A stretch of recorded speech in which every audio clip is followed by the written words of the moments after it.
120 seconds.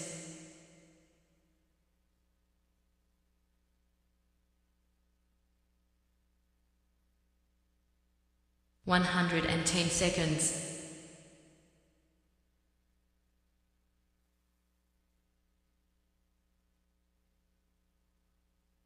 100 seconds.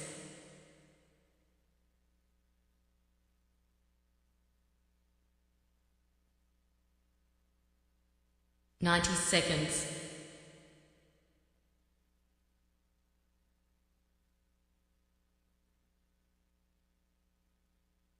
80 seconds.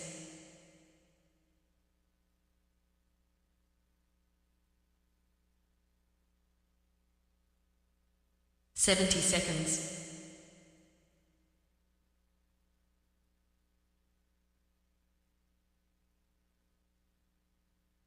60 seconds.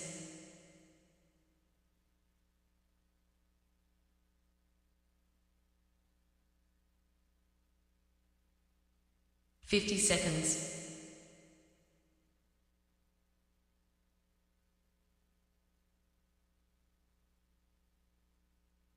40 seconds.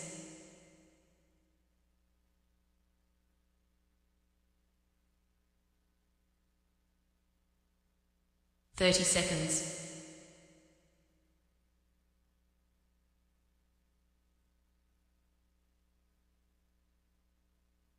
20 seconds.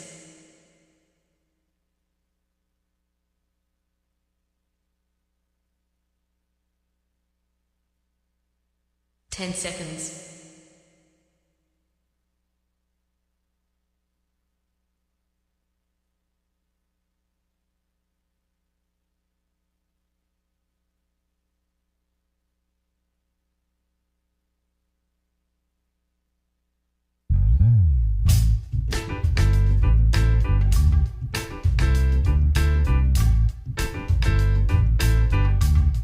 'Hi, my name's J.C. McCauley. I'm Naisha McCauley, and you're watching AccessTV.org.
All right, my friends, once again, it is indeed time to get our talk on. It's Morning Talk with me, your host, J.C. McCauley, along with the champions of talk in Studio 1A. Talk champion Cleo Duke-Wright is in the house. Good morning, Miss Cleo. How are you? Good morning. I'm pretty good this morning. How was your week?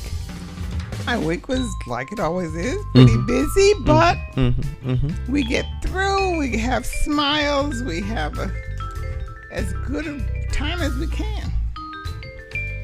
A lot of work, and we have some joy in between. So I guess it was okay. A lot of work and a lot of joy. Yeah, I like that. too. That's good. Yeah. Yeah, I decided. One of my minister that I worked for one time, he was talking to me about marriage. And he was talking to me about his marriage and sort of the ups and downs. And, he says he comes home before he became a minister, he's an engineer.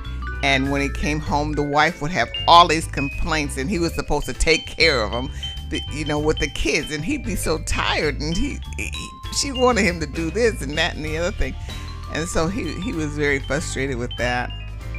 And I guess him and his wife had a talk, and he wasn't liking marriage very well. Mm. And he said to me, I decided to be married. I decided to love my wife and my family and be a family man.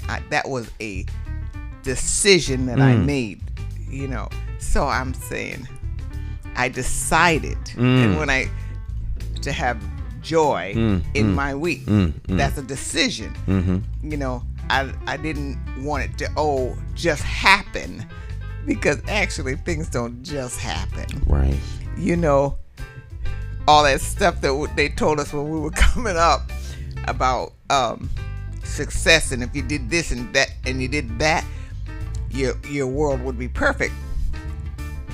It's a decision. My world is perfect because I decide that my world is perfect. And any changes that I have to make, I have to make them. So that's what I decided maybe a couple of weeks ago. Everything is decided, and then you go on. So, yeah, I had a joyful week with myself. I had a joyful week with my family, and I cut on the brakes when I needed to cut on the brakes. There you go. And I enjoyed that too. I like that. That reminds me of a song. It's an old gospel song. So I have decided to follow Jesus. Yes. Live my life like a believer. I have decided. Yep. Yes. Absolutely. We don't know how much power we have over our lives, do we? We really don't know. We really think that it's supposed to happen. But we are so powerful over our own lives.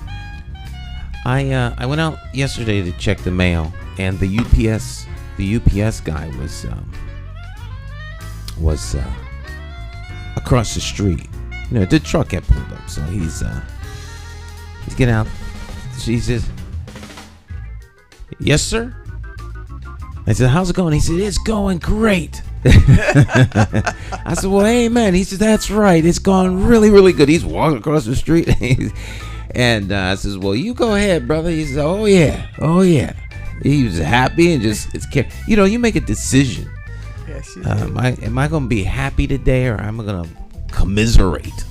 If I'm going to be miserable. Miserable. That's right. And am I going to look at miserable people be miserable today? Because, I keep telling my son, you have to decide and go forth. So on his miserable days, I just say, Cleo, you are going to have a positive day, and you're not going to look at this. And I go about my business, and pretty soon the things around you kind of pick up. They can't stay down if the person around them is up. It's at least not as down as they started out to be. I had this. This is from this morning. I posted this. Let's see if I can bring this up on the screen here. There we go. Oops. Stay away from negative. Stay away from negative people. Oh yes. Oh. Yeah. Stay away from negative people. They have a problem for every solution. Yeah. Amen. Albert Einstein. I saw that. I said, I gotta post this. I gotta post this. Yeah. Stay away from negative people. Albert Einstein is one of my favorite people. Yeah, man. Because negative people find a way to Yes. I'm hungry. Well, you want something to eat? Why should I have something to eat? And I'll just get full. Well, it's like, really? Goodness. They have a problem for We have a every problem for solution. every solution. Yeah. Absolutely. Bless negative people's hearts. Yeah. So you gotta live life. You make that decision, and then of course you talked about marriage. So today is 16 years anniversary. Your 16th anniversary. 16th anniversary. So this is our wedding day. So we don't like celebrate days really, but anniversary is a day that husband school teaches. Always remember the anniversary and always celebrate it, even if she says don't. So anyone that's graduated from husband school understand that if she says, "Well, we don't have to do anything special for the anniversary," you mean don't listen to she doesn't really mean that. So Well, see, and it's the opposite in my family, because my husband, he'll tell everybody, "Oh, today is my anniversary. See, I'm I like was that, married this day," and I'm sitting there. I may have forgotten it, but he never forgets the day he got married. Never. And he always tells everybody around him what day he got married. oh yeah, I put it on the Facebook page. First thing in the morning, I jumped up and started sharing on Facebook. I put my So today is the 23rd. today is the 23rd of June. I put my my the wedding ring picture up here, and then that's us. We're live, and then two of my favorite songs, Sade, Nothing Can Come Between Us, and of course this is my unofficial wedding song by the band Perry, Better Dig 2. I really want to play this song so bad, except Can you play it? I mean, I could play it during the break, maybe. Oh, but I can't play it on air because then you get all kinds of issues where they silence the sections of the video and all that. I was kind of thinking stuff. about that and going over some stories that I wanted to tell when the beginning of the Zoom that I'm doing, almost there, and I said, do I have to write these people and ask them permission to do? Oh yeah. Anything that's copywritten, you need I need to a release from the copyright holder. Now, of course, in the way most things or more and more things are being broadcast through cyberspace, through online mechanism. As soon as it's on, as soon as you launch it, like the first couple of bars, instant, and the algorithm picks it up, and so you'll get sanctioned. You could get a copyright strike. All right, but I think it's different for stories because Oh, you're talking about the actual story. I'm talking about stories, and the book is copyrighted, and it says you cannot, but technically the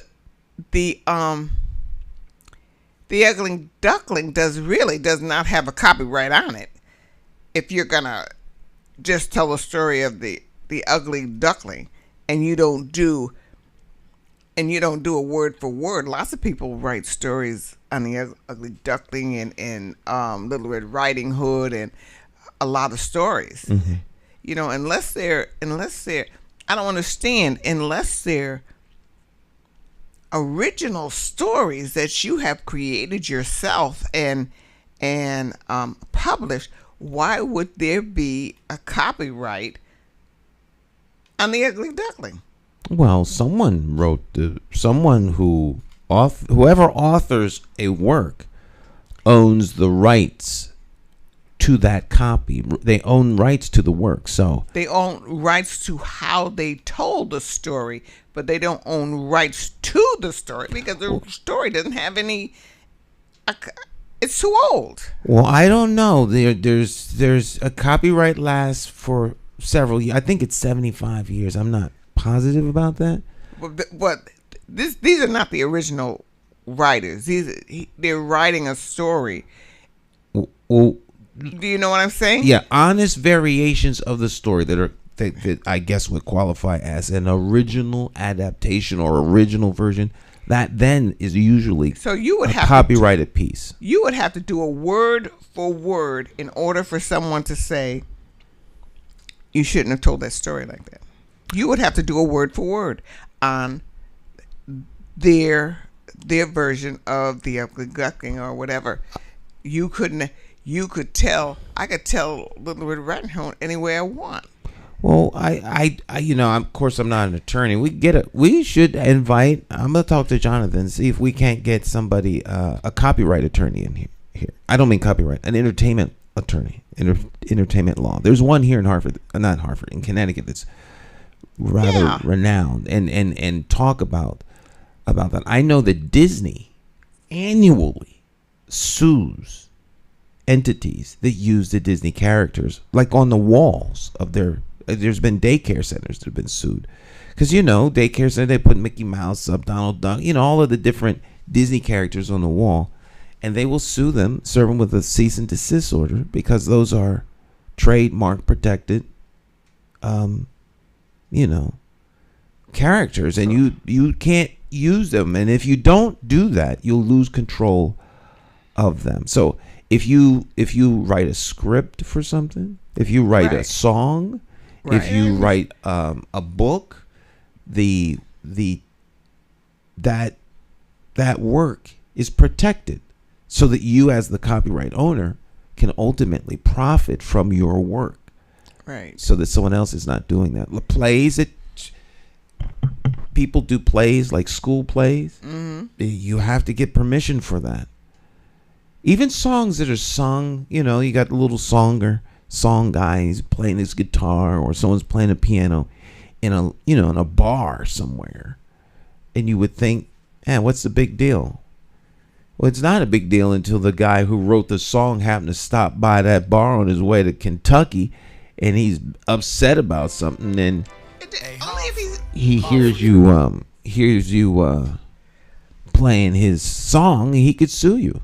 Cease and desist. But if nobody plays this song, he wouldn't even be popular. He wouldn't even, if the person is not making a profit off of it or not sending it out there to make money, then what would be his reason? That's the common thought that the copyright violator uses.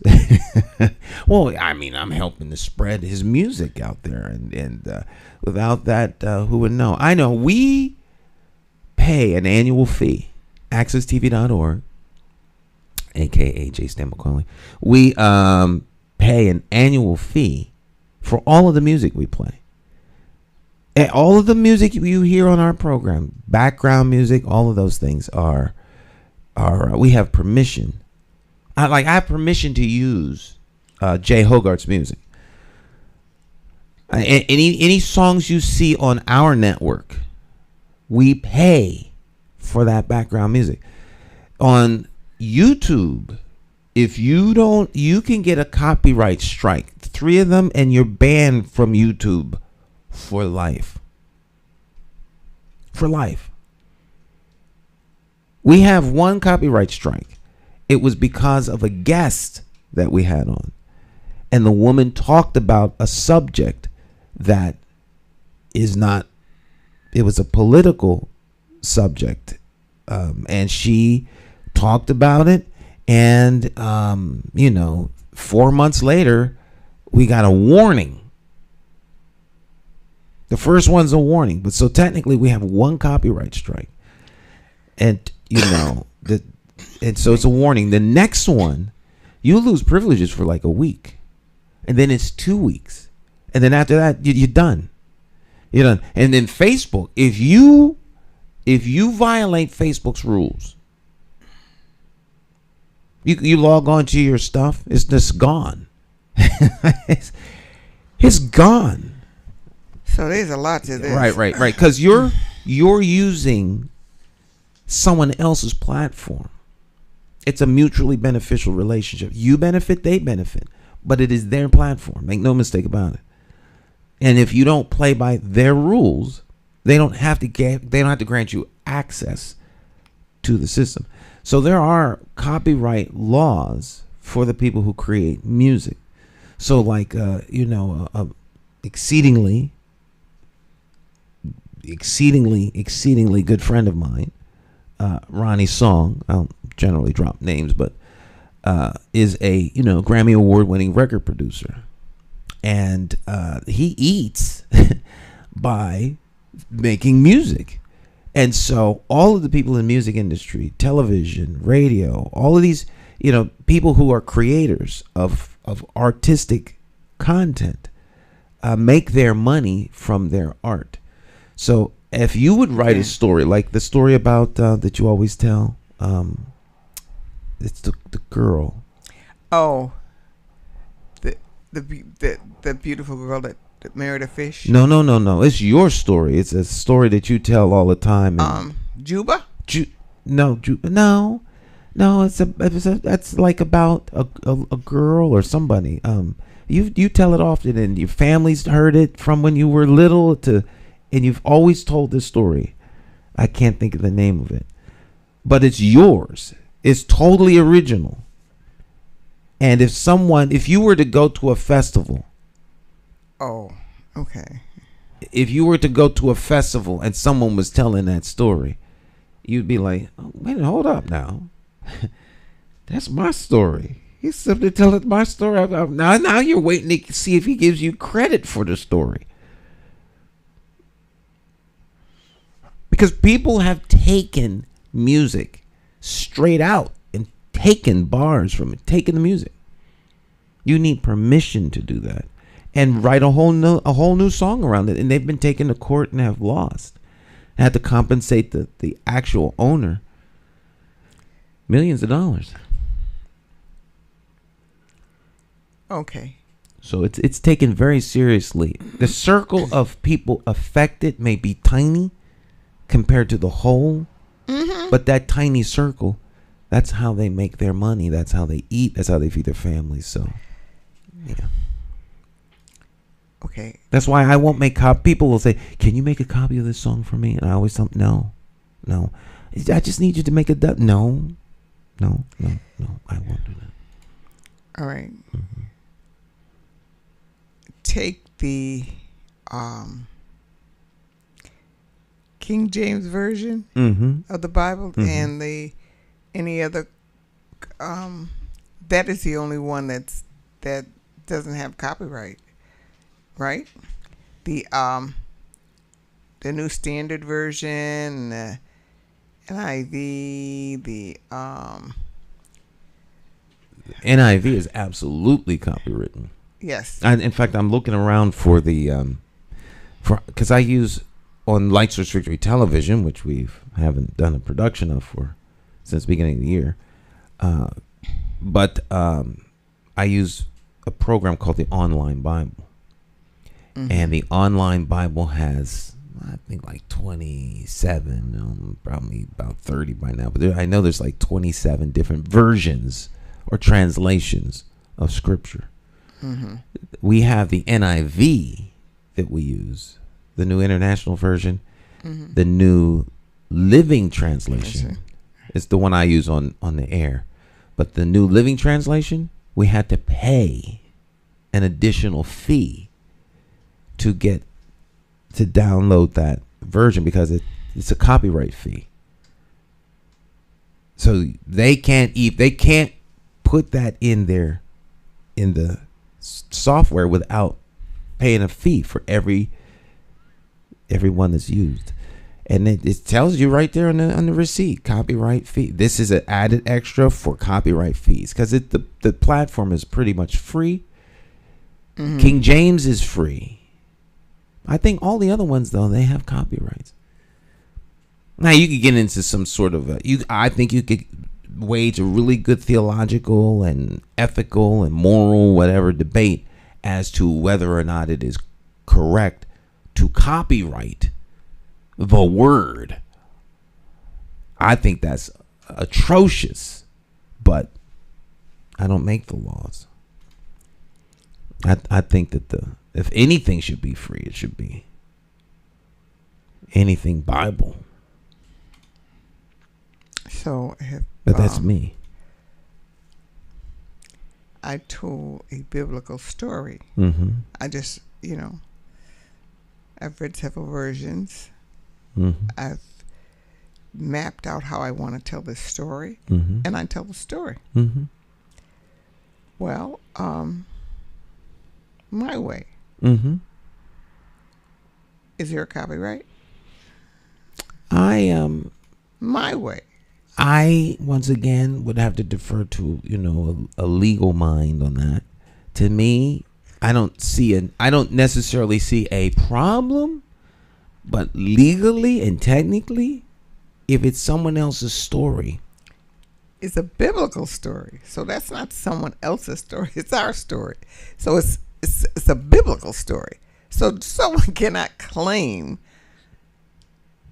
that this story is mine in a biblical story. There must be some kind of measure of how they produced or wrote their story that would have to be matched with how I told the story, because the story is not theirs. Well, if you're given an account of something that happened, I don't see where that would be an issue. If what you're doing is reading something that is a story, like the Hartford Courant reports on the news. Right. So you can't just copy the Hartford Courant and then put it online. Right. Okay. You really can't. I don't think you technically can read the story like on the air. But all news in almost every region comes from the local leading paper. So the Hartford Courant, what you hear in the radio news, a lot of times television will follow the paper. But they have the capacity to go out and cover their own stories. But the paper usually leads the news cycle. It's the official mindset. Mm-hmm. So you could do a pull quote and give, this is a quote from this story. Check the story out. All right. Well, you start copying and pasting. Now there's going to be a little bit of a problem because they make their money off of selling papers or drawing people to the platform so that they can pay. But if you start reprinting it, that's a problem. That's a problem. So, however, if you tell the story about the accident that they're reporting on, or you tell the story about the legislation that was passed, mm-hmm. well, that happened. You're not violating their, because that actually happened. That actually happened, and I'm telling about that. Right. Now, if your rendition of what happened seems to be word for the story, we might have some problems. But Oh, no problem. So the copyright really protects the copyright owner. Unless they take you to court or file suit. So it gives them the right to protect the copy. Violating it is an accusation, and then it must be proven, of course, in a court of law. Will someone go through all that because you told a story that they told? The chances are very unlikely. Oh, I wouldn't think that they. But you just never know. Better to be safe than to be sorry. That's what I always tell people. Yeah. God, everybody has to have a lawyer. Well, you don't necessarily have to have a lawyer. Just follow the rules. Yeah, but you have to know all the rules. You could read the rules and there could be something that you're missing or something, especially if you are, if it's your livelihood, Mm-hmm. you need to be safe. So you need to go get a Oh, lawyer. well, yeah. You need to go get a lawyer, and they cost a lot of money. Well, lawyers cost a lot of money because lawyers are experts at what they do. They're generally experts at the law. So if you're in music or in entertainment, a lot of people don't realize or think of entertainment as being a business. They think of it in terms of I'm being entertained. But if you're in entertainment, 90% of show business is business. 10% is the show. And so if you're in show business and you're only concerned about the 10%, then you will be the show. And someone else will be the business. So you need a lawyer to help you understand the things that you don't know. And that's where their weight is worth. They're worth their weight in platinum. The time to get the attorney is not after the problem. It's before the problem. Then you'll wish you could pay an attorney whatever he or she was going to charge beforehand, because now it's going to really cost you.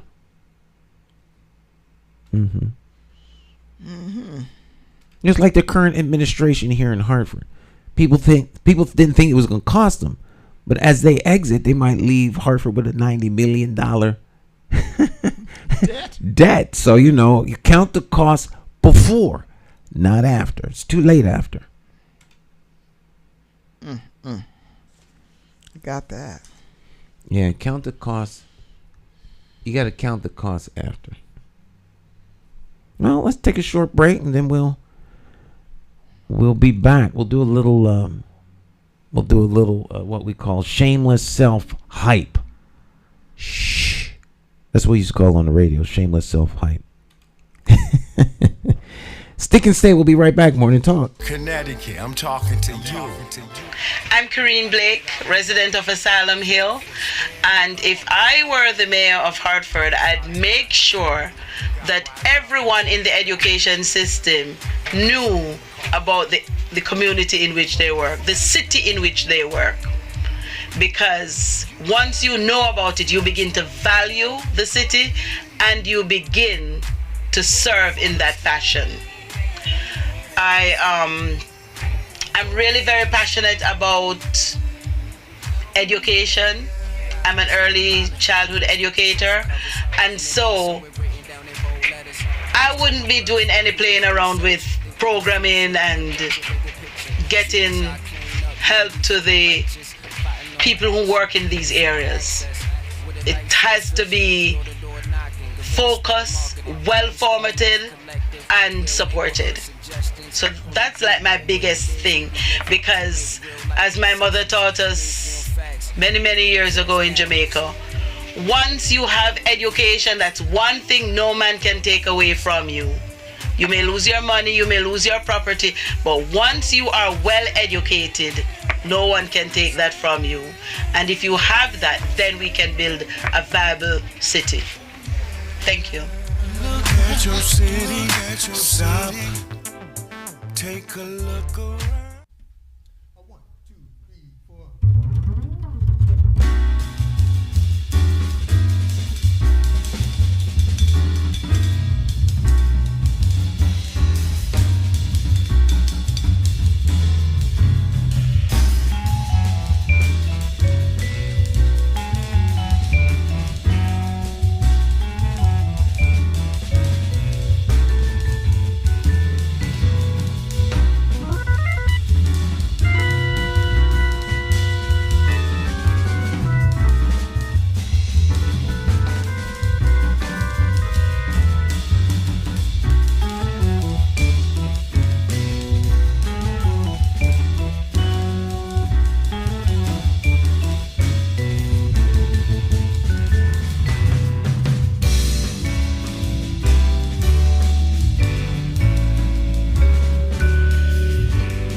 All right, my friends, Morning Talk. Welcome back. In the background, or as you can see, Jay Hokart. Recorded live at Van Gelder Studio.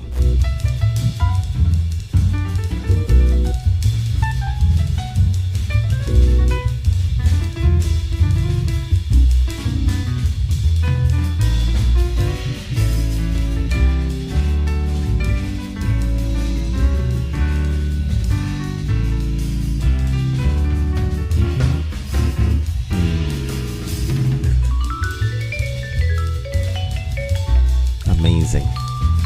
But there must be a knack for, I have a knack for music or something. Because I love the piano and my fingers don't move.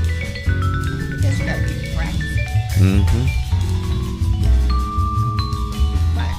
My sister said I should have kept my music playing the piano for a little bit at Artist Collective.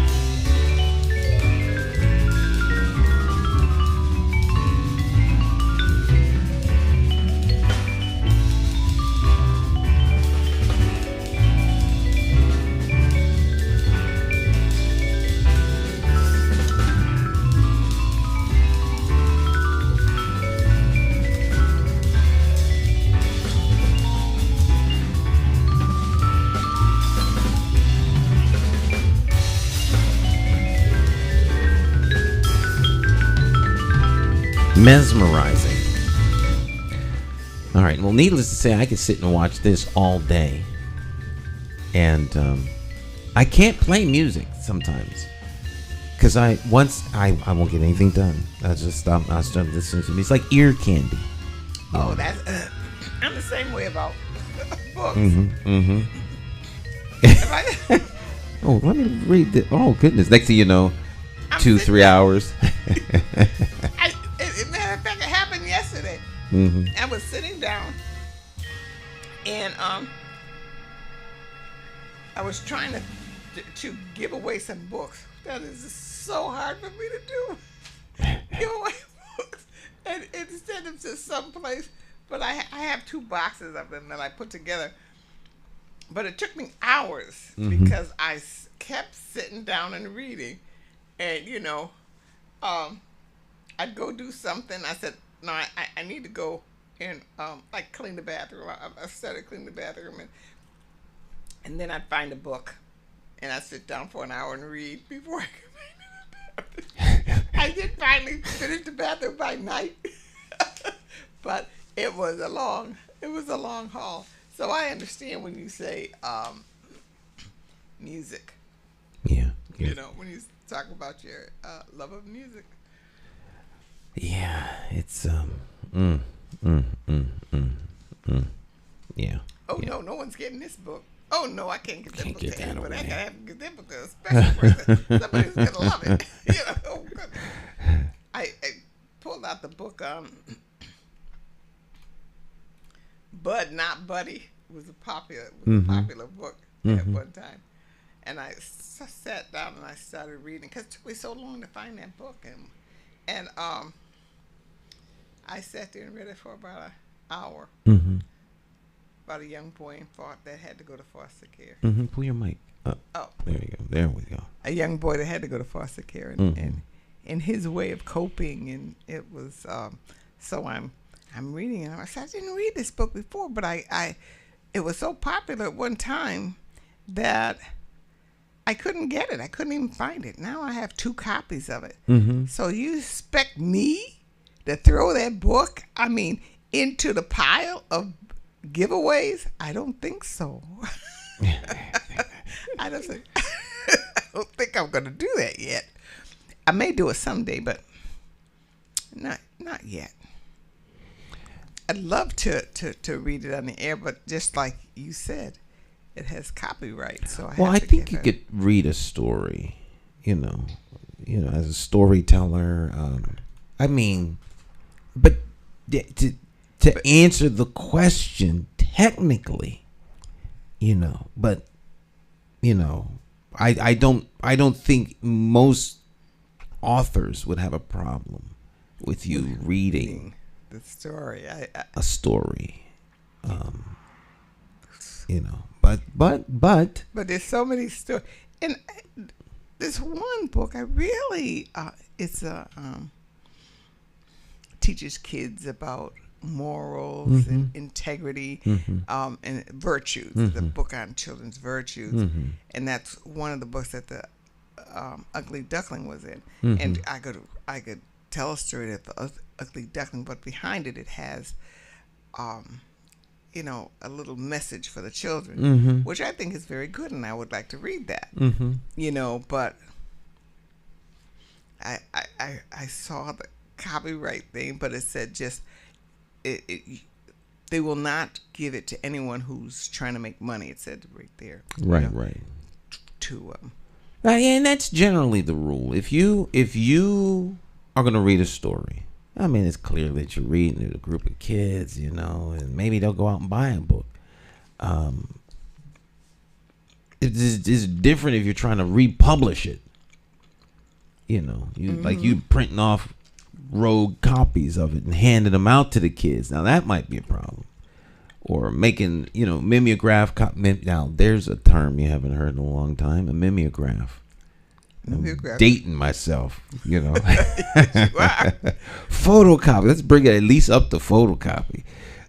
You're making copies of it yourself and distributing it. You remember a mimeograph? Yeah. You get the tape and you can roll the thing up. When I was working at Christchurch Cathedral, when I was working, I can still smell the chemical. They had a mimeograph machine. They brought it down to me. This priest brought it down to me. He wanted, and I don't remember them. It's maybe when I was in grade school, but I don't remember them. It was a very awkward looking thing. I remember at Harvard Public Access Television when I first went there, we had a newsletter, and it seemed to me that we used the mimeograph machine to make the very first copies, and then we went to doing photocopies, and the calendar would come out on it, and we would send out like maybe 150 of them or 200 of them, because I remember bundling them up into zip codes. So for the bulk mail, and you take it over to the post office and put it in a special place, and you'd have to know how to put the ink on. If I'm not mistaken, don't you have to? And a mimeograph machine, don't you have to?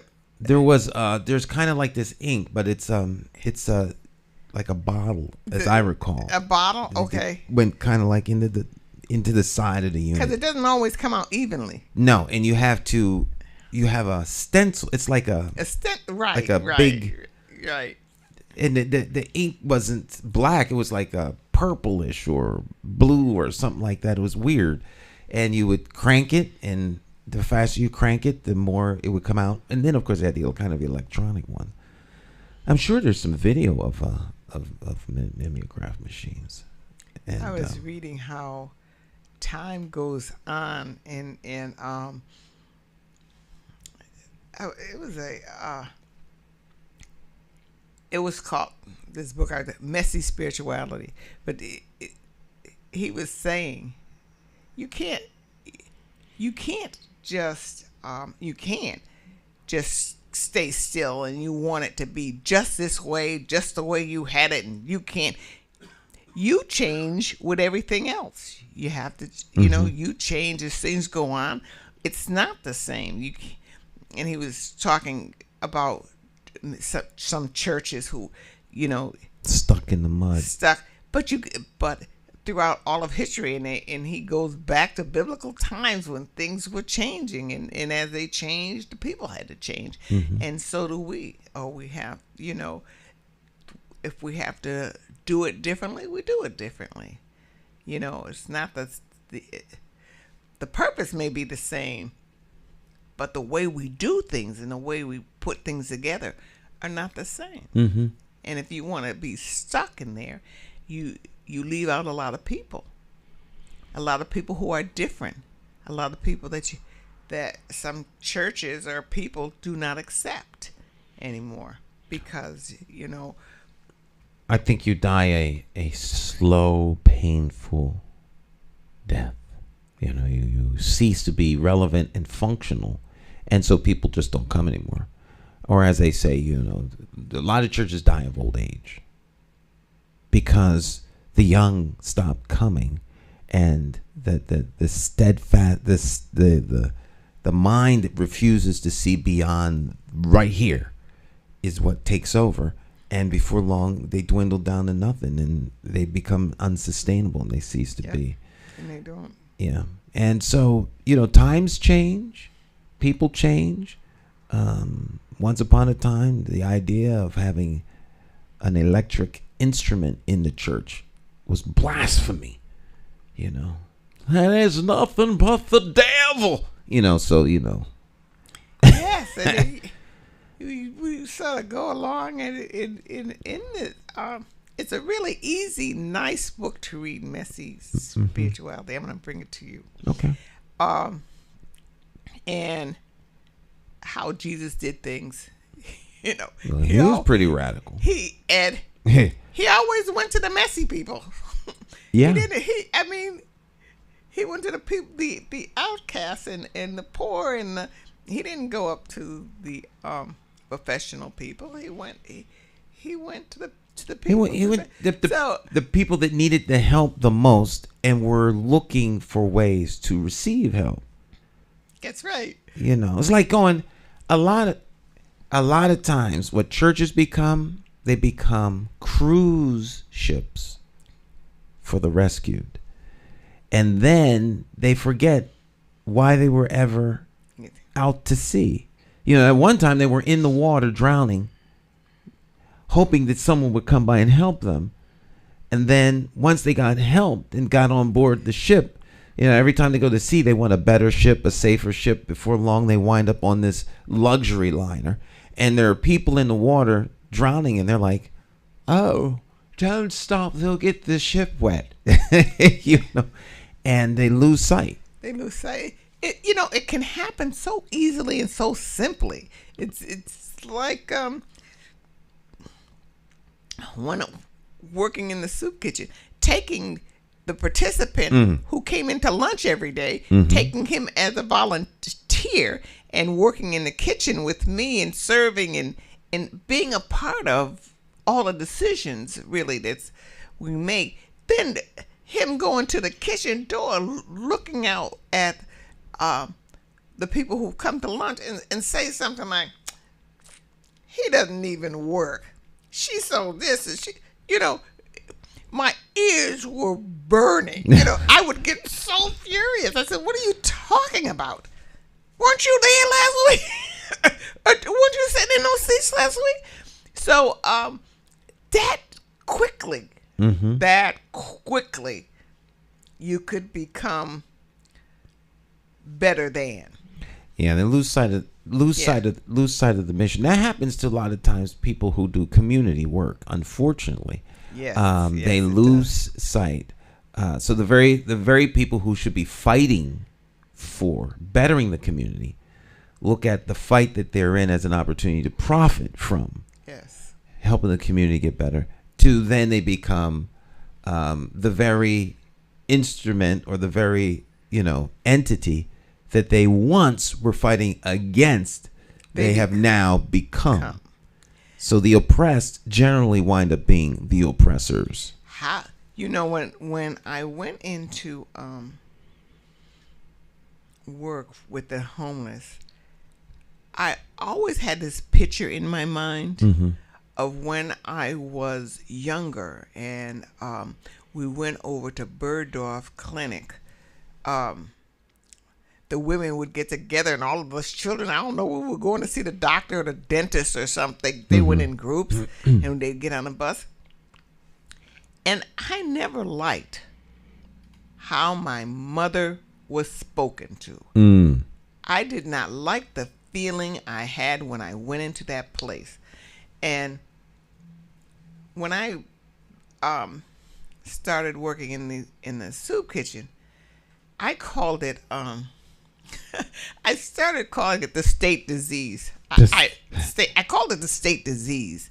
So I said, I cannot get to that point where I have the state disease, the indifference, So, and it happened when I felt it was happening to me, I'd have to back up. And when it was starting to happen to the people that I hired, I would say, you know what you need? You need to take a day off, because it's tiring working with people. I mean, you can get really stressed out yourself.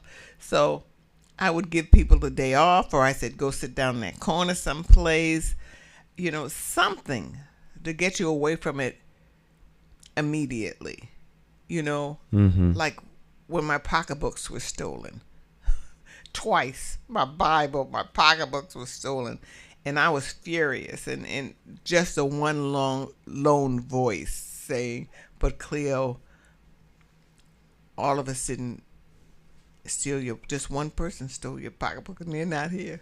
And I was talking. So you have to be very careful of that. Yeah. State disease. Yeah, I called it a state disease because I found it everywhere. You find it like everywhere. You find it in all these organizations. There's always people of indifference who look at the people that they're supposed to be helping with indifference. And you walk 10 miles to get there to ask for their help. And they said, did you fill out these papers? Did you do this? Well, we can't do a thing for you until you do this. Well, the person can't read. Help the person. Right. Or the person can't write. They never asked a question. They said, here. They practically throw the damn papers at you. Here. Or they tell people with no telephones that they know live in the streets to call them back at noon or call them back at this time. How ridiculous. You help people where they are. Not this foolishness that you see every single day, and people have to go through and those people sitting in those seats, a lot of them were in the same place not too long ago. And that's how they treat the people who are still there. The serving other people, like public service, is a calling, really. A lot of people are not servant in their mindset. They don't think of themselves as being in service to. And a lot of occupations that are public service oriented require that the individuals who undertake those jobs have a servant's heart, a servant's attitude. And a lot of people don't want to be a servant. They don't want to serve other people. And so they look at themselves as, well, I'm doing you a favor by helping you. Well, you're actually being paid to do this job, or you're volunteering to do this job. Yeah, but they're like, well, and you'll even see it sometimes at the counters of like fast food places. Oh, so you want salt? Yeah, they give you like one salt packet. Could I have a couple more? What you gonna do with all this salt? It's not even good for you. That's not, you're fighting. You're fighting to get good service, and yet you're paying for that. And so a lot of people aren't ministers. They're not ministry oriented. So in other countries, you're the minister of, and it's a ministry, the ministry of whatever. Here it's kind of like just a department, but you're here to help people. And if you don't have a help people attitude and a help people heart, then it's not long before you get in a position and you think like you're entitled, and you take advantage of and exploit people as opposed to serving people. It's terrible. And it sometimes I think one of the reasons it happens so quickly is because people become comfortable and free to be who they think who they really are. And for a while they were down and out. Now that they get back on their feet, they go back to being what they were and who they were before that happened. And they're not nice. They're not nice. Not nice. They're oppressive. They exploit, they oppress, and they do all kinds of other horrible, mean things to people.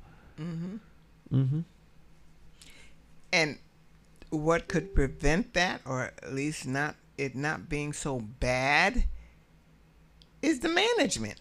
Absolutely. The management is the whole question.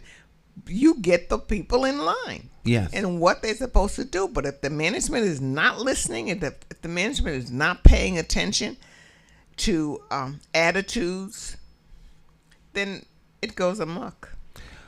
I don't know if you've ever watched Undercover Boss.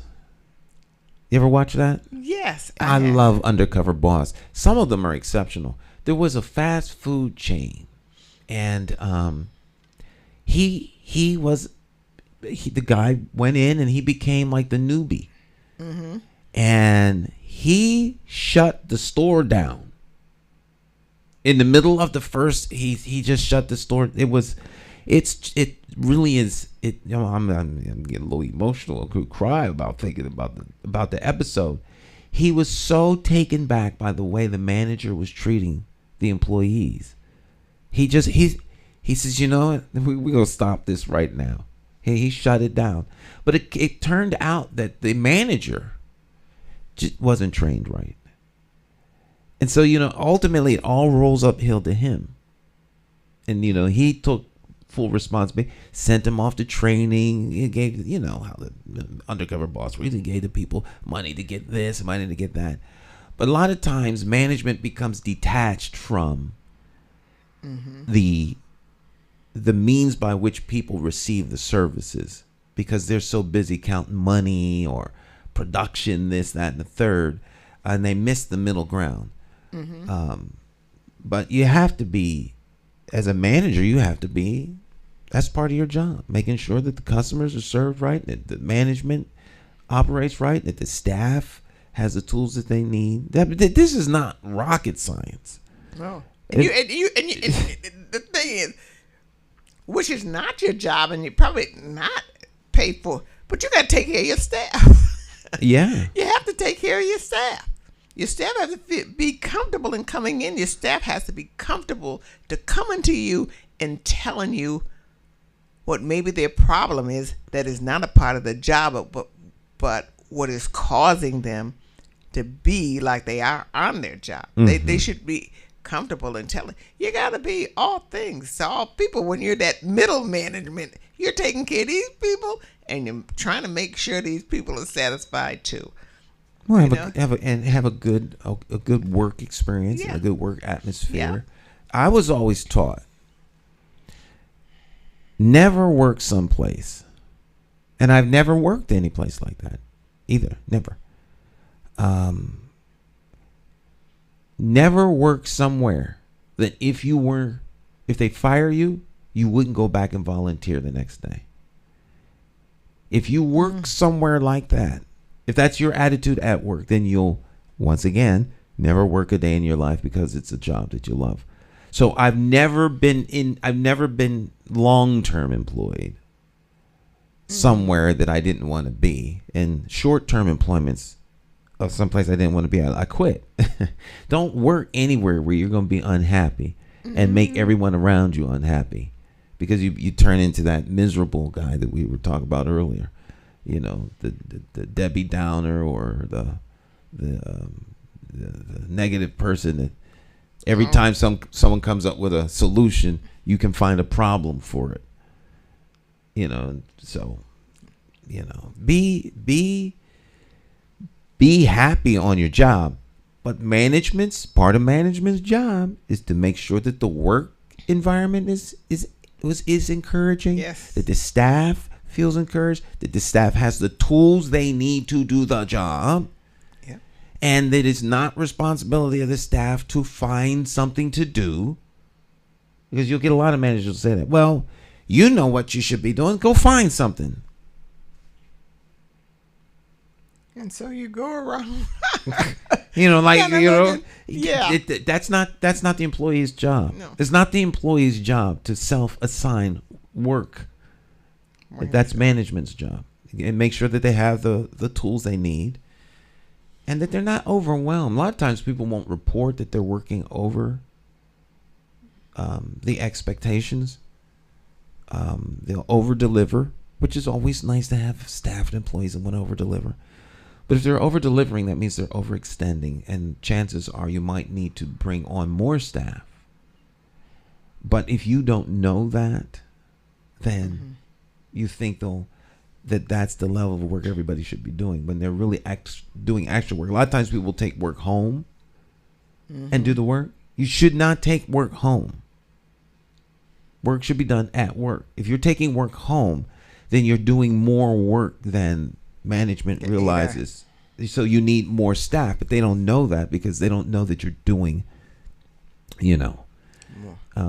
and so all of this requires communicating and, talking and having an environment where people feel free, as you mentioned, to talk to their managers and their boss. And if the manager's not doing right, go above them.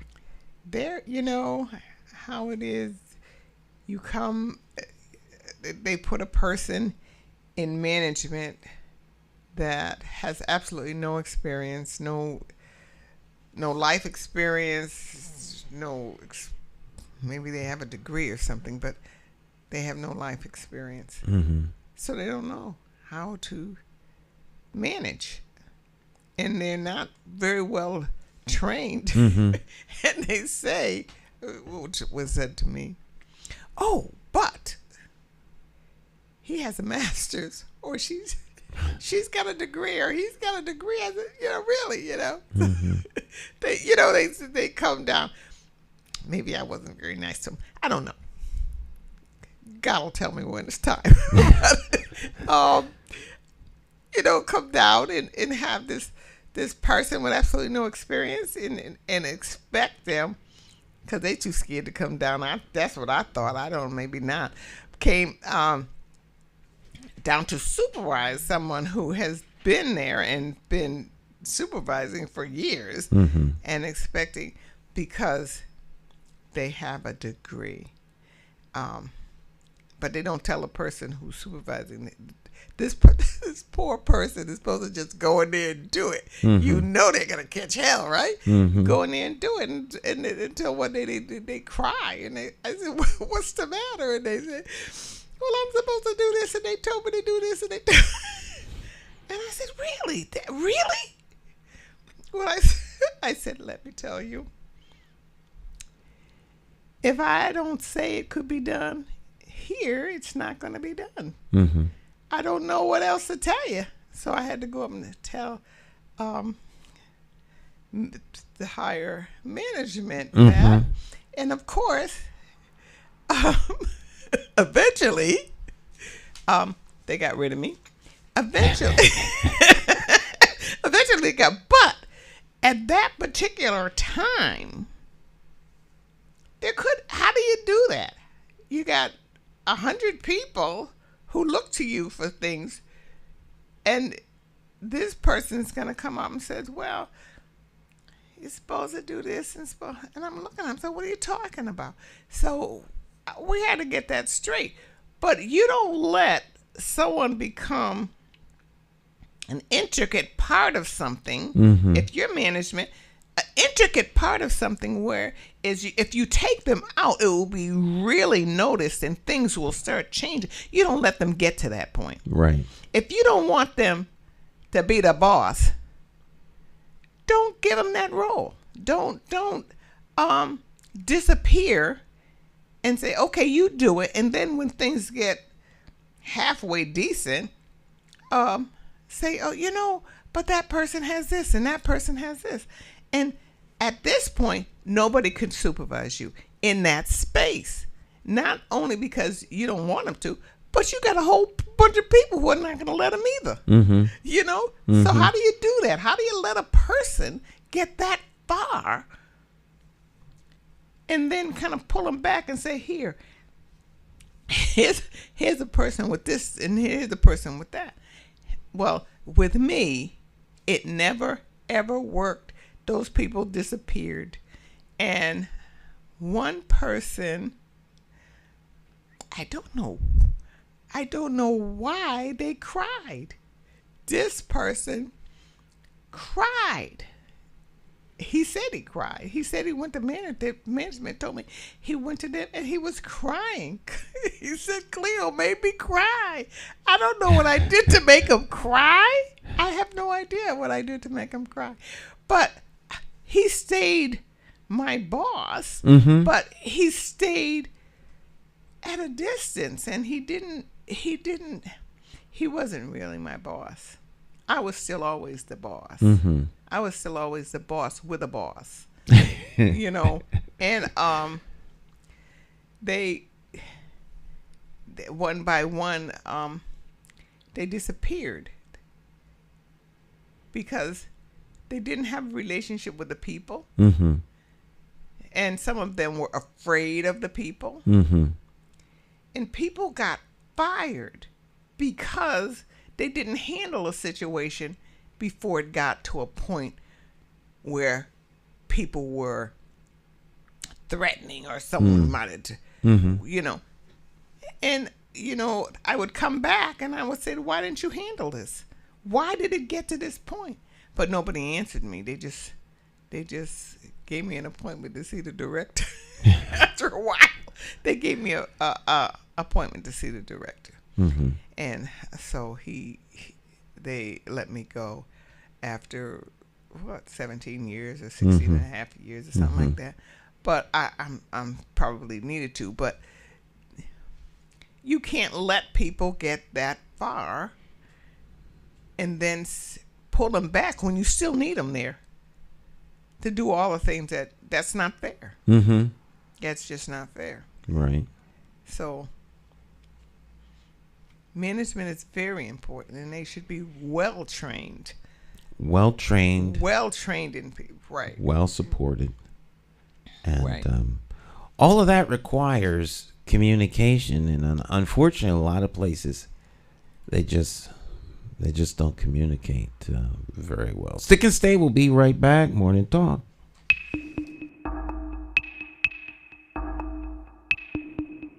Every bad political decision is made by a politician elected to office.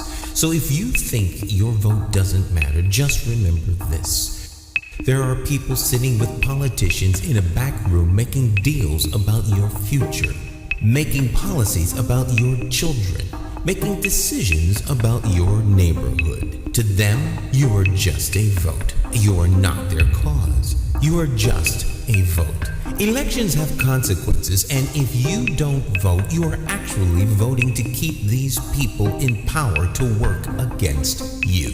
Now more than ever, you need to make your vote count.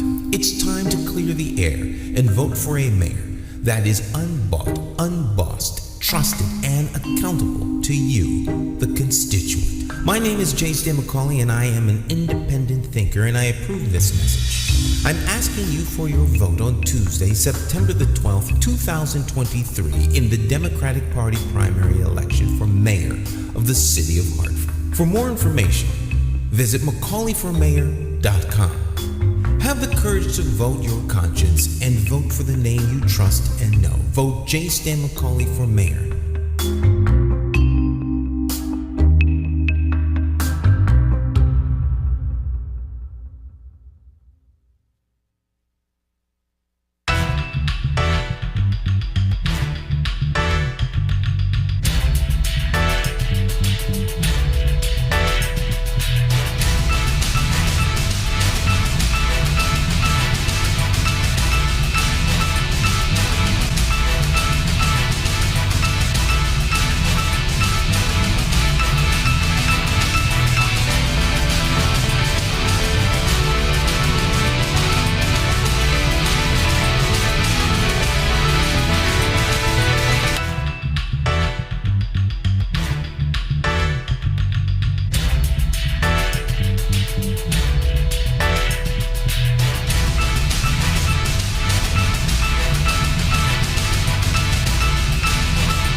Hi, My name's J.C. McCauley. I'm Naisha McCauley, and you're watching AccessTV.org.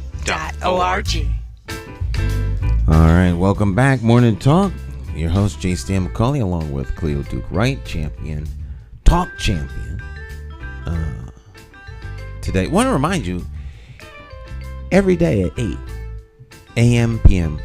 it's Morning Talk. So you can check in and get caught up on just the conversation, what you might miss, So you can also call. You could drop messages into the chat, and especially when we're live, and we'll address some of the questions that you may have. I got something to say before you go off the air. Mm-hmm. Okay. I met a young man. I'm so sorry that I went out the house without his book, but he is a financial person, and this book is about this thick. And he says, after you read this book, you'll be able to not be afraid of investing. You'll know what to do. He was kind of a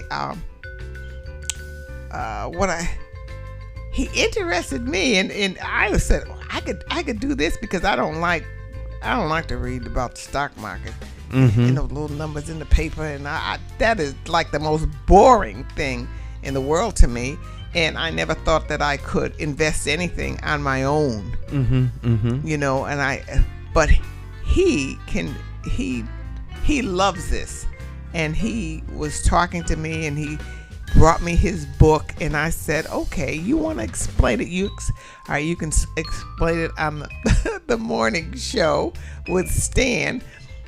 And so I invited him to be with us next week. Okay. And I'm sorry if he's listening today that I forgot your book and your name and everything else. You gotta forgive me. I'm an old woman, but and I thought I was erasing all the numbers that I missed, and I said, but I actually erased everything, and so I couldn't even call you back and tell you. So I just wanted to let you know. I hope he gives me a call. If not, I'm going to bring that book in and I'm going to show it to everyone. But I think he'll be with us next week. All right. Well, I'll look forward to him. Okay. To him being here. You remember Harvard Decides? Do you remember what? Harvard Decides. Oh yeah. They came in and let me just drop this whole thing here. Hold on here. There we go. All right. Yeah. Harvard Decides. Oh, I could have left that up. Those are the finalists. There we go. These are the finalists. And you can vote. Now, I was supposed to do my voting on the air today, but these are the finalists. And so your idea, real money, a better city. Well, that's not really what it says.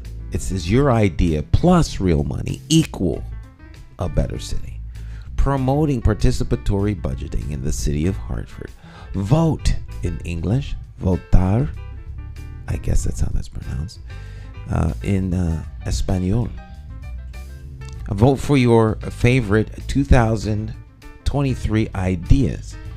And the 2023 project finalists: safer lighted pedestrian crosswalk signs near Bushnell Park. I think that's down near what they call the Circle of Death. You know what the Circle of Death is? No. Pulaski Circle down there. Oh. You cross any of those crosswalk sections. Oh yeah, I guess. At your own peril. Blue Hills Avenue. Blue Hills Avenue. Blue Hills Avenue. A safer Blue Hills Avenue. Student score goals.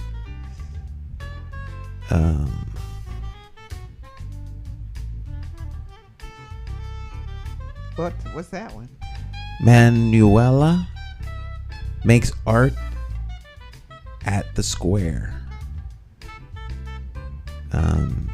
You can learn more. You click on these and find out a little bit more about them. Basketball court revitalization for students at Sand School. Well, it doesn't say Sand School. See how you be adding stuff? Sands. It said Sand. S-A. Well, that's South Arsenal Neighborhood Development. Right? Sand. All right. Sand. Building 1. Right? Yeah. Everybody shout out. So let's see here. Learn more. There we go. And see the yeah. The need to upgrade the basketball nets are in pretty much disarray there. How many winners? Just one? You have to vote for 2. The highest one. I don't know how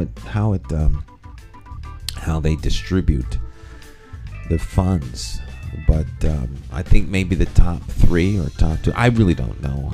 But you can find out more information, and there's still time to vote. You have till the end of the month, which is coming up on us real quick. The cost is there. This is obviously in Spanish and English, but all of the different things that you can vote for. The description for them is right here on the screen, and make sure I don't. There we go. Yeah, we're back out here, and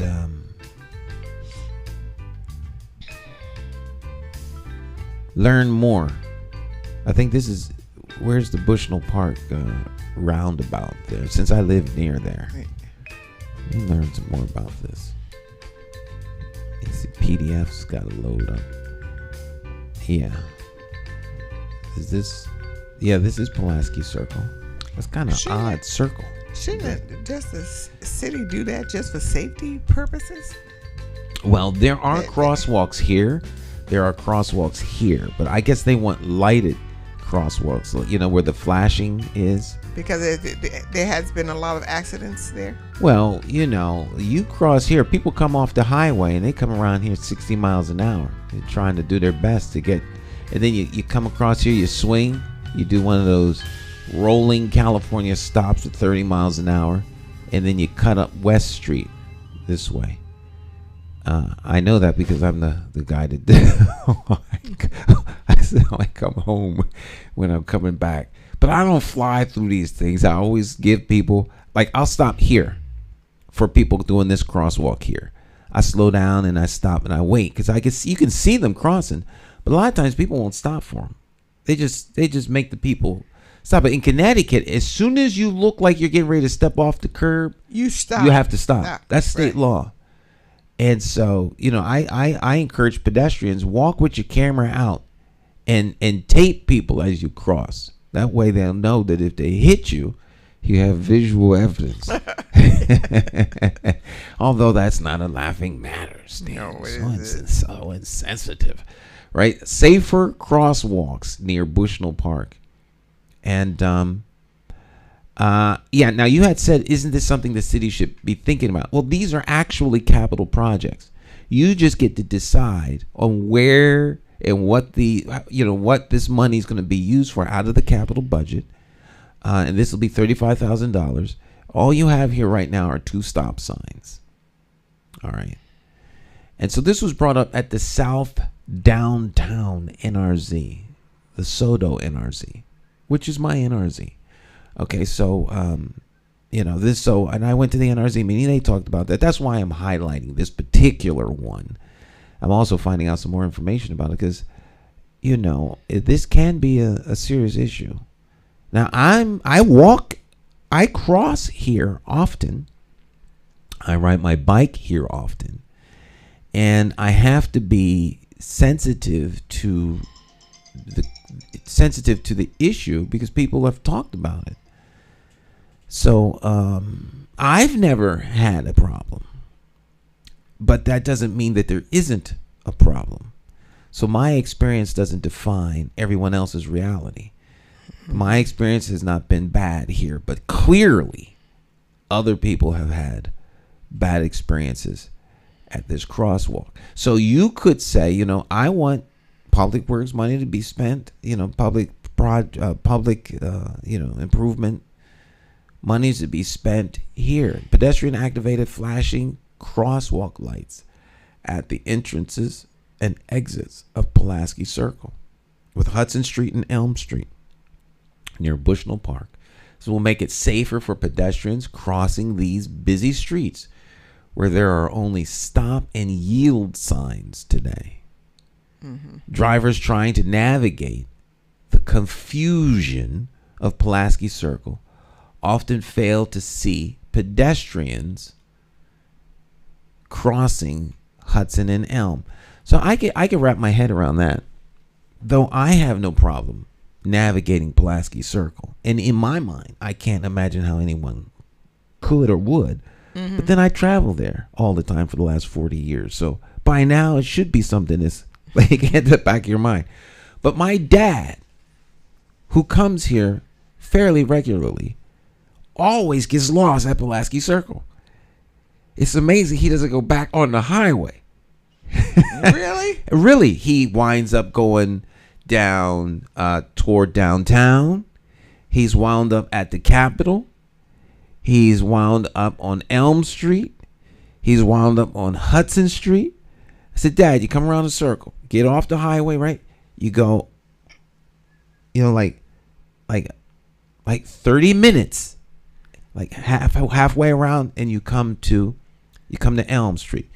Hang on, just take the exit off the circle. I tell them the second exit off the circle. All right. Exit 1 put you downtown. Exit 2 will put you on Elm Street, where you would go up past the mayor's house, all right, toward the Capitol. As soon as you take that hard, the right, there's West Street. Hang a left on West Street. Go straight over to Wadsworth. You'll call me. Stan, it's your father.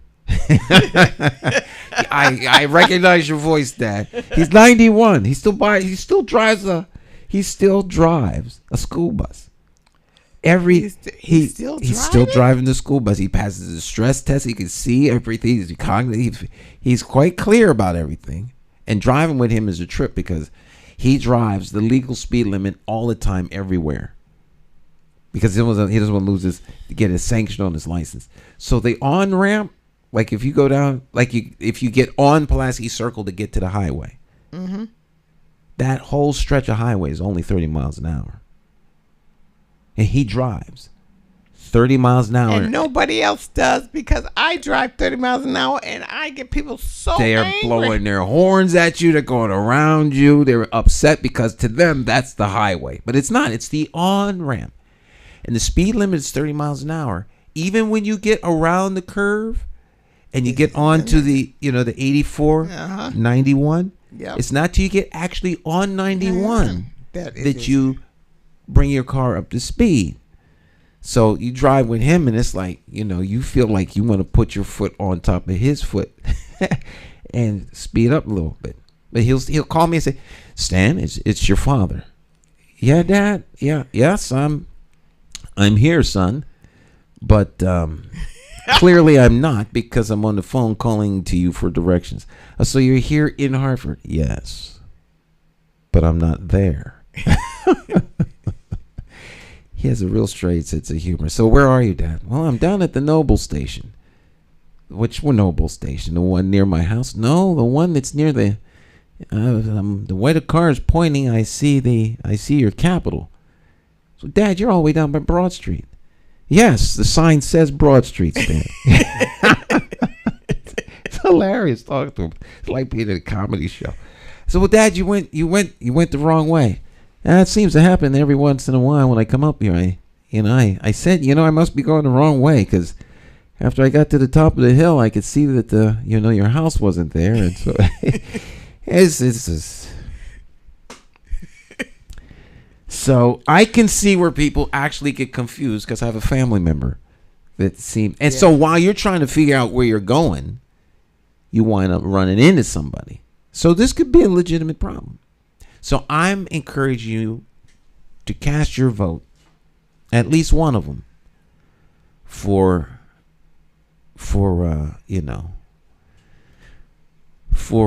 Better lighting. better lighting at Pulaski Circle. All right, so maybe that'll help get me a few votes from the South Downtown. NRZ. We'll have to see how that works out. Okay, so, and then pick another one, anyone you want. But make sure you vote for this one. All right, that was an unsolicited advertisement for the Pulaski Circle vote. But you have to vote for two. You have to vote for two. Yeah. You gotta vote for two. So, in upgrading the basketball, when they say upgrading, what are they're talking about more nets? Well, let's take a deep dive and see. Where is that? That's right here. Also $35,000. That's not a lot of money. $35,000. Nope. Goodness, that's not even like a rounding error for some folk. They have not had that downtown basketball thing that they had when Doc Hurley was alive. They don't do that anymore, do they? The Doc Hurley Classic? Yeah. That. I don't know if I think the pandemic kind of got in the way of that. They may start that up again. I have to talk to some people. If they don't, we will. And after we win the election, I'll have to look into that. Sand basketball court revitalization for students at Sand.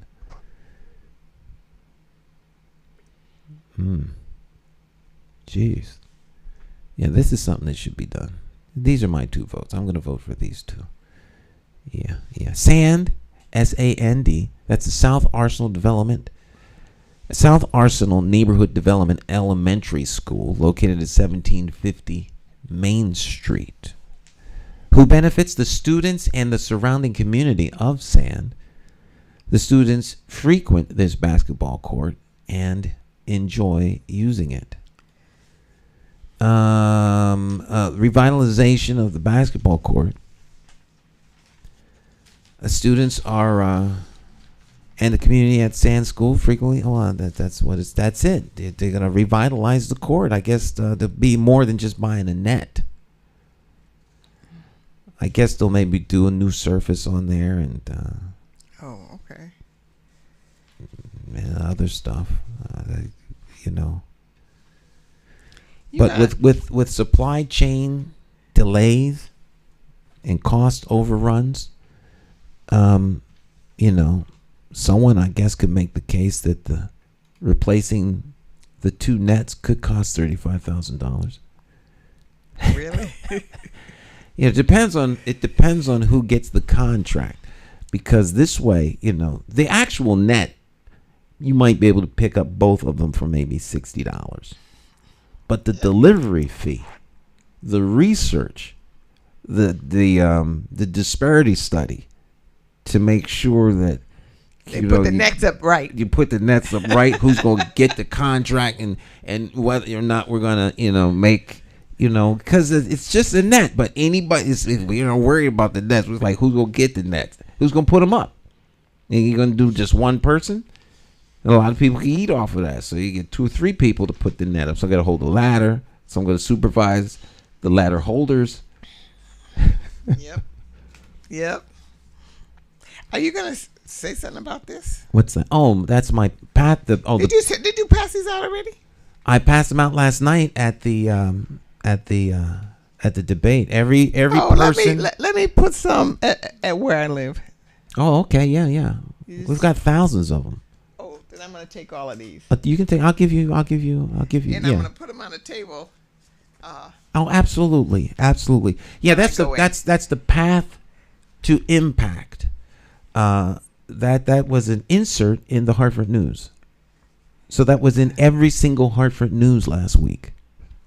Oh. Right, and so that's what we call the path to impact. It's actually our plan, and it's our plan. The strategic initiative, how you implemented the cover letter that was sent to the Hartford Democratic Town Committee, my resume, qualifications for the job, how I plan to implement all of that. Yeah. No other candidate has that.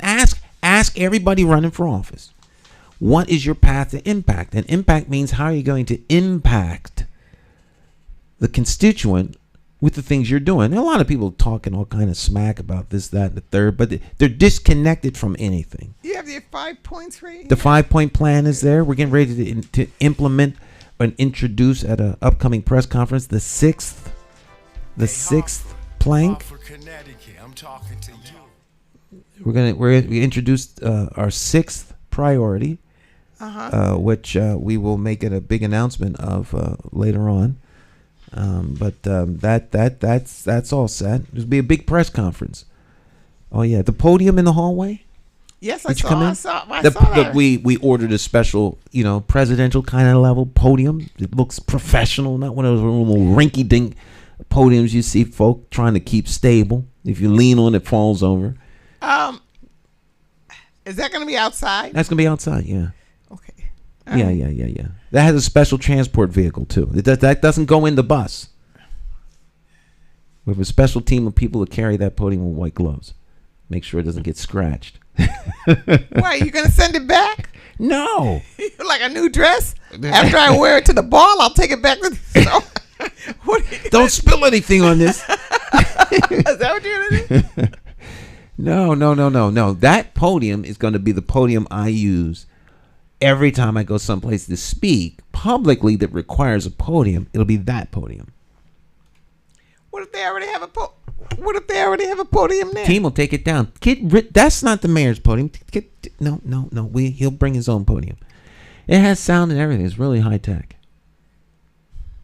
If you're gonna do it right. Oh my Lord! Here we go. Yeah. I don't talk about these things much because I try not to talk so much about myself. Right.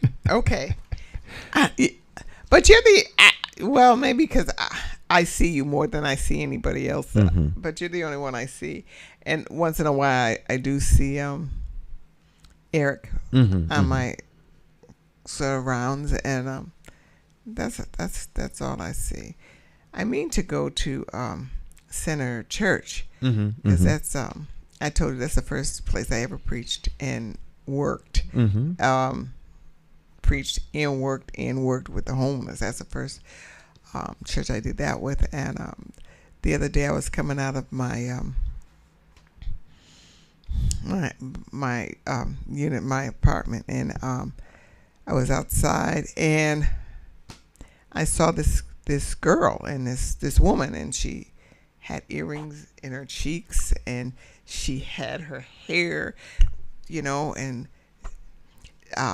she's walking toward me with a pizza in her hand, going in the door, and she just stops and her eyes get as big as saucers, and she says, Miss Cleo, and I'm looking at this girl. I don't know who she is, but she was a student of mine when I taught at Center Church downtown Hartford, and she just gave me all the. She married well. She married a former I don't know if he was a Marine. It was a service person, and I met him. With wonderful. He seemed like a very nice guy. Oh, and she just talked about so many people. She lost her sister, her oldest sister, recently.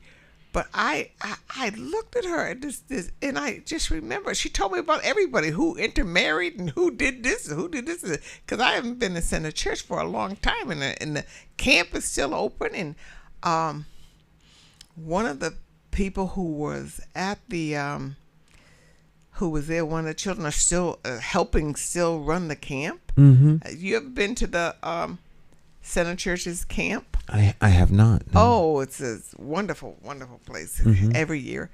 And it was just an amazing, amazing visit as she tells me about all of these people. And she came from, her father, I hope it's all right for me to say this, her father committed suicide. And he was a very nice, wonderful guy. But he just had an addiction that he could not get over. And he left a note and told his family goodbye. I'm sorry I've caused you so much trouble. It was really wonderful, to see her. And I said, oh, that was so sad. And she says, I wouldn't have come out the way I came out if things didn't all happen the way they happened. And she was just so grateful for her life and her mother. She has a wonderful mother and aunt. And it was just a wonderful reunion just to see a life so bright, and so much life and so much joy in who she was and where she came from. And in a lot of times in cases like hers, people don't end up as well. But she ended up well, and her sisters did well. She did well. I was just so proud to have been a part. And she just kept saying, I love you so much. I love you so much. I remember you so. And I said, wow. You don't know what kind of impact you have on people's lives. I am shocked all the time of what, and you don't even know it. You just don't even know it. So it's wonderful. And I just wanted to tell you that was a highlight of my week. That reminds me of when we were up at the Hartford Taste last year. They had one again this year. I went up there. Oh, okay. It was nice. But last year we were up there. The African American Alliance had a table up there last year, and the guy that came over. Oh. And he, well, she is a rock star, but you like the number one. You thought that the Queen of England was there. He was like, was he in tears? I don't know what he was. He was like, oh my, it's Miss. I mean, he was beyond ecstatic. He said, you saved his life. That's what he said. You saved his life. And he was just so happy to see you. And when you went to I think you went to go feed the meter. Yes. And he came back around and you weren't there. He stopped. He said she's gone. I said no, she's coming back. He said, well, I'm going to stop and just stay here just for a half a second, because even though she's not here, she's here, and I just want to just stop out of just honor to honor Miss Cleo. That woman, she saved my life, and he was. So you never know the impact you have on another person. You don't know. You don't know. You don't know. You just you just do the best you can. You just do the best you can. The one thing that I always knew when I worked in the soup kitchen, I always knew I worked for God. Amen. Because there's no way in the world I could have gotten to a soup kitchen and preached and did all of this without God, because it never even dawned on me to ever do anything like that. Never. It just happened. And then when it happened, I said, oh my goodness, Lord, what do you want me here for? Because I was, at first I was really nervous, but I fit, and I knew I fit. You ever been somewhere you say, I fit? Why do I fit here? Just like, when I was with the other group, the minister, the group of ministers, and I knew I didn't fit. But this time, I fit, and I said, I fit here. Why do I fit here? I don't know anything about this, but I fit. And it just came, and it just had to be the Lord, because I don't know how else that would have ever happened. And when they threatened me, they didn't. To close the soup kitchen in 99, because It didn't make any money, but I thought that was such a stupid thing to say. What soup kitchen makes money? But we're not in this for the money. We're in this to help people. yeah, so they gave me this note and this thing, and I was going down the state of office was on Constitution Plaza. Mm-hmm. I was going down the stairs from Constitution Plaza, and I looked at the note. I ripped it up, and I put it in the trash. I said, that's not going to happen until God says it's going to happen. And I went on to work 5 more years.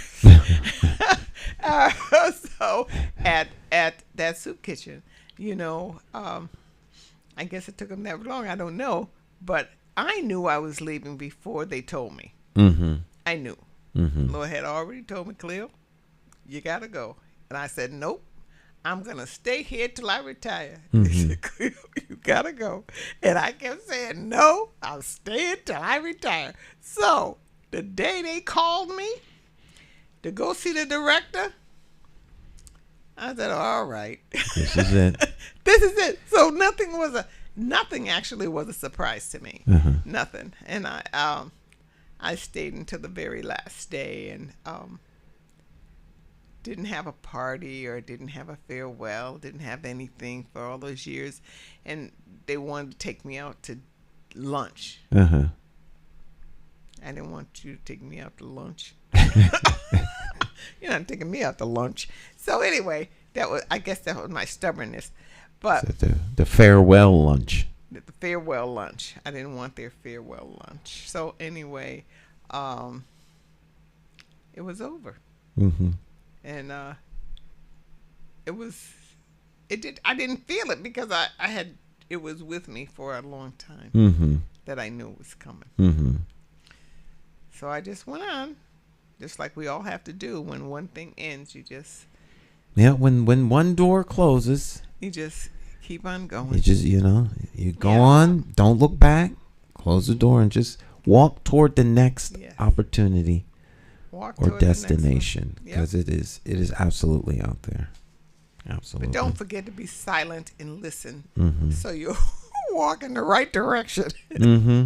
Sometimes you just gotta be still Mm-hmm. and just listen and wait, which is very hard for human beings to do sometimes. In the beginning, after a while, you learn how to wait, and you Yes, learn how to yes. listen, and you just sit and Yeah, relax, it's all right. and Okay. wait until you hear the right voice telling you Yep. to go. All right. And if you do that enough, you'll know what that voice is, and then you can walk and go with confidence. My grandchildren laugh at me. Like, Mhm. people laugh at you when you say stuff like that, but it is so true. Yep. You learn You'll learn. as you live. Sometimes you can't tell people. It's No. something they have to experience for themselves. And the only thing you can do is, let them learn. Some folk got to learn Yeah. the hard way. That's hot. Don't touch it. Don't they? Say, All oh my right, well, go ahead now. But why do I have to see it? Why do I have to see it? Why do I have to be here and watch this foolishness and I can't fix it? So, that's another thing. You have to watch it, and you just, oh my goodness, close your eyes and not to everything's not meant for you or us or somebody. Sometimes things have to take their normal, natural course, Yes. and then the reality is manifest. So, as they say, give people room to succeed or room to fail. But it's theirs to choose. You can warn folks. Sometimes people don't listen or heed the warning. So, my saying is they're grown. Grown folk make grown decisions, and they have to suffer grown consequences absolutely for those sometimes decisions. it's hard to get out of the way, but I try. Mm-hmm. I try to get out of the way. Sometimes I always have the answer. Ha ha ha. And I'm saying, how many people suffered telling me this, that, and the other thing, and I was so pig-headed and strong. I just went on my way, And come to find out, They were right. of course they were. They were right, but it took me years. It took me years. But I don't want to. The people that I'm looking at, I don't want them to take years because I don't want to suffer that long. Mm-hmm. I want them to do something or move out of the ways because it's very, very. I gotta praise my father and I gotta praise my mother because I was probably after Inez's adolescence and her thing she did when she was young. I probably was the hardest hit. Mm-hmm. I was the hardest hit, and I didn't even know it. Mm-hmm. I didn't even know it. Mm-hmm. My father be coming over warning me about stuff. I said, he don't want me to do this for so long. It's not the right time, Cleo. It's not the right time. And I waited, and I said, I'm going to do it now. Do you know they never say anything? When you find out you're right or you find out you're wrong, my father never opened his mouth. He didn't say, I told you so. He didn't say anything. My mother didn't say anything. They just went on the next roller coaster ride with me. They never say anything. They just went on the next ride. That's all. Well, whenever I'm wrong in front of the kids, I always let them know. X, Y, Z, this, that, and the third. I said, well, you were right. But I tell them that to encourage them so that they will know that they were indeed right with their thinking. And so I use my wrongness as a life lesson to teach them. So hopefully that'll translate. And, my daughter wrote me this one thing. It's under the desk here, where she came forth with how she broke this thing. I accidentally broke your plate. I had no intention of doing this. I can't read the rest of it because there's all kinds of stuff on it. But she wrote me this letter, this little note, and she left it here. This was a couple years ago. She broke a plate. No big thing. But she says, she will try and do whatever is necessary to make amends for the vine. I'm like, gee whiz. Bless her heart. Well, Miss Cleo, we're out of time. Yes. We're gonna go out today with the Vote for Stan song. The Vote for Stan. Did you see my shirt? No. This is the shirt here. I got the old one. I know. See? Where? Right here. Oh. Oh. Hartford Mayor. Let me see. I didn't look in there because I can't see. Oh. Okay. See. The 68. Hartford Mayor 68, and then on the back it says McCauley 68. Oh. Right. That's the 68th mayor 68th. Oh, I didn't know of the city of Hartford. Right. about So 60 McCauley 68. Hartford Mayor's the team.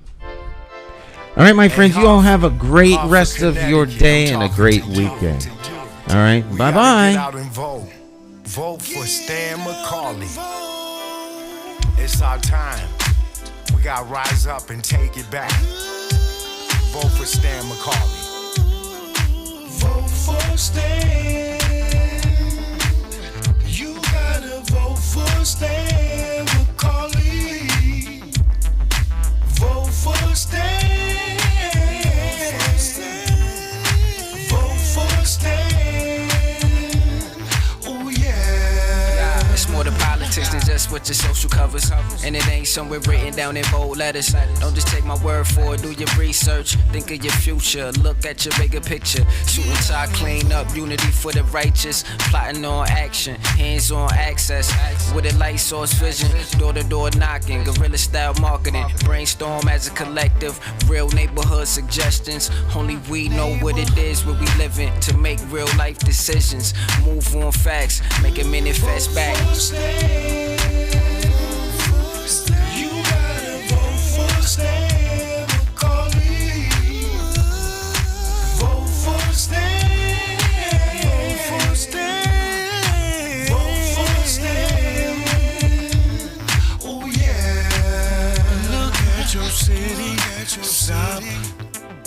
Take a look around.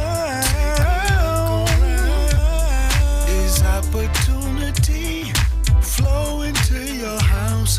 Are you working? Wait, can you save some money? And is your neighborhood safe? Or is it a homicide every night?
Senior. Many of you may know me as the two-time welterweight champion of the world. I'm here to tell you that Democrat J. Stan McCauley, as our next mayor, will fight for you until the last bell. Help me throw a knockout punch. Go out and vote for Stan the man. My name is J. Stan McCauley, and I approve this message.